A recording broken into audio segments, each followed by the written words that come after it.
One does not become enlightened by imagining figures of light, but by making the darkness conscious. These words, spoken by Carl Gustav Jung, encapsulate a profound insight. Getting to the truth isn't about adhering solely to ideas that we already like or prefer.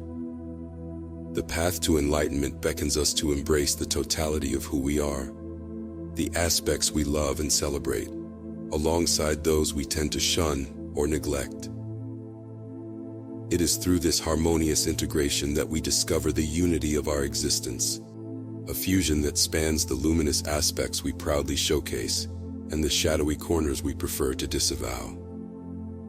This integration process helps us fully embrace our complete selves, even the hidden and sometimes painful aspects. It serves to reintegrate the fragmented fragments of our being, allowing us to harmonize and integrate all facets of our existence.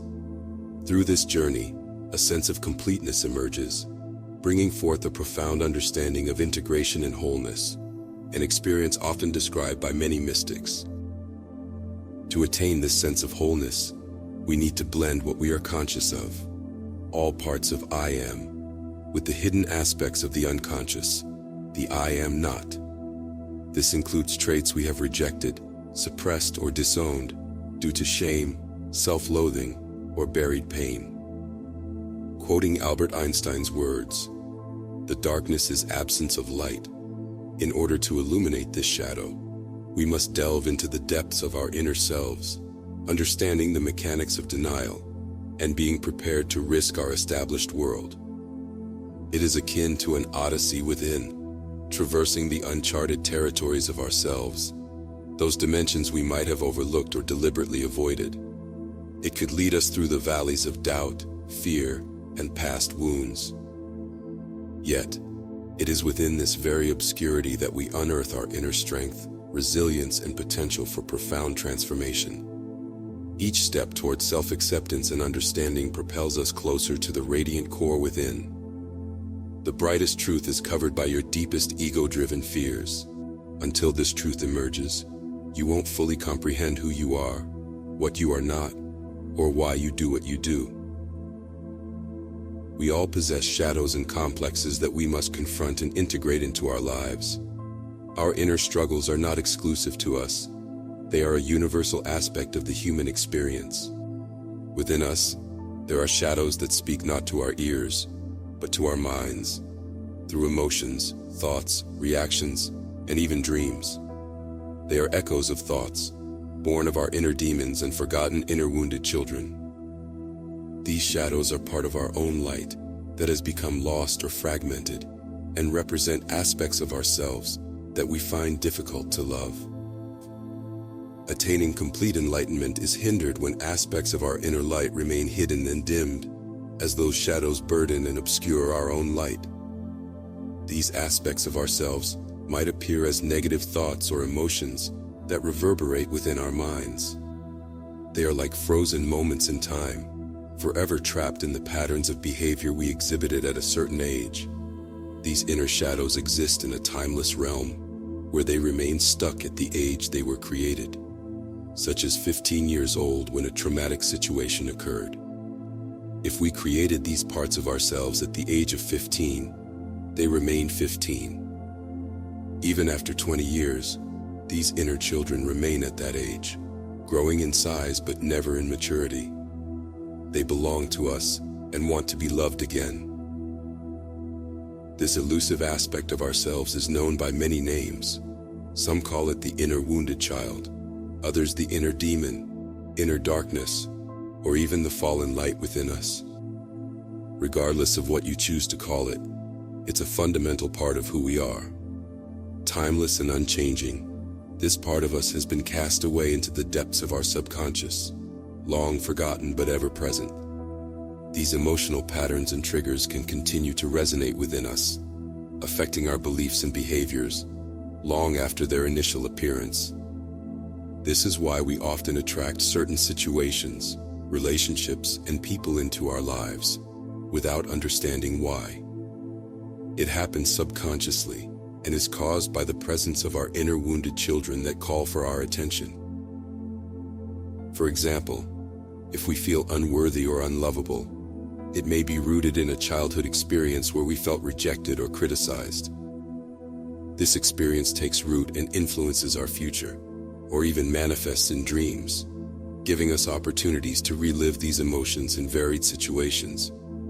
If we repeatedly engage with these emotions, an inner demon gains strength, potentially leading to conflicts and further traumas. However, by breaking the cycle of reacting to the same triggers, we can release its hold. By confronting this inner demon and understanding its source, we can begin to let go of the negative emotions and beliefs associated with it and replace them with self-love and compassion. Consider the scenario where someone close to you consistently becomes angry when interrupted during a conversation. They are not aware that this reaction originates from a situation when they were a child, and their ideas were constantly dismissed by their family. The emotion they feel in these moments of interruption is like a shadow from their past, a frozen remnant of the frustration they experienced back then. Despite our attempts to suppress it, this aspect of ourselves remains, lurking in the shadows and waiting to be acknowledged. It calls out to us, aching to be heard and released from the darkness. It yearns to be embraced with love once more, yet we withhold that affection, as we tend to view ourselves and the world through a pessimistic lens. When we suppress our shadows or demons, they tend to speak to us louder and more frequently. Negative self-talk, anxiety, or depression may arise without us fully understanding why. But by acknowledging and embracing these parts of ourselves, we can begin to understand their message and use it to our advantage. Embracing and illuminating these aspects leads to resolution, releasing energy for our advantage and empowerment. However, achieving this state of self-awareness and self-acceptance is easier said than done. The ego tries to hide the shadow by repressing it, pushing it into the unconscious, and projecting it onto others. This often leads to feelings of shame, guilt, anger, and fear that prevent us from truly experiencing our authentic selves. So what can we do? How can we quiet the storm and bring calm to our minds? To effectively address our inner turmoil, we must first acknowledge the presence of our inner wounded children. These children crave love and acceptance, but often receive judgment and rejection, creating a tumultuous internal environment. True liberation comes from recognizing and understanding these inner shadows and integrating them back into our being. These shadows, this fallen light within us, are not to be feared or ignored, as they are a fundamental part of who we are. And without them, we are incomplete. We cannot eliminate this energy that resides within us, but we can transmute it, enabling us to live fully as a whole. It is our responsibility to bring these shadows back into the light. These wounded parts of ourselves are like noisy and chaotic children who constantly demand attention and disrupt our serenity. The key action we must take to approach our liberation is to shine a light on our shadows. And to illuminate them, the first step is to delve into these hidden aspects, making them conscious by acknowledging and observing them. This enables us to then work on them effectively. There are various ways to undertake this process. The most potent tool at our disposal is introspection. Pay heed to the instances that ignite your anger, disrupt your equilibrium, and breed frustration, intense emotions, or undesired circumstances. These recurring moments have something to teach you.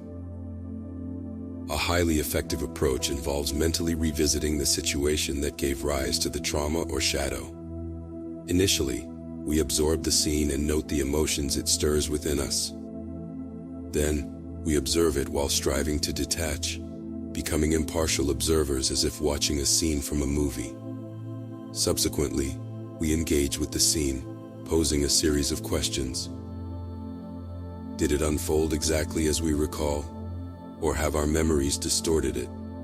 Is there more we have yet to consider that might provide insight into why events transpired as they did? When someone mistreated us, Did they possess awareness of their actions? Were there factors influencing their behavior that we might not have recognized? How did our own emotions and responses contribute to the situation? What emotions were at play within us at that time? How might a shift in perspective alter our understanding? What lessons can we draw from this reflection? By recognizing shadows in others, we come to understand that their actions aren't always aimed at us with negativity, but often stem from their own inner conflicts. This insight prevents us from taking things personally and encourages a compassionate perspective, enabling us to rise above unnecessary dramas. Ultimately, even if someone intentionally caused us harm, we possess the tools of compassion and forgiveness. These tools extend outwardly, directed towards the person or the circumstance. Yet their most significant application lies within ourselves. We grant ourselves forgiveness for potential misinterpretations or for allowing unresolved conflicts to weigh us down, casting shadows over our days.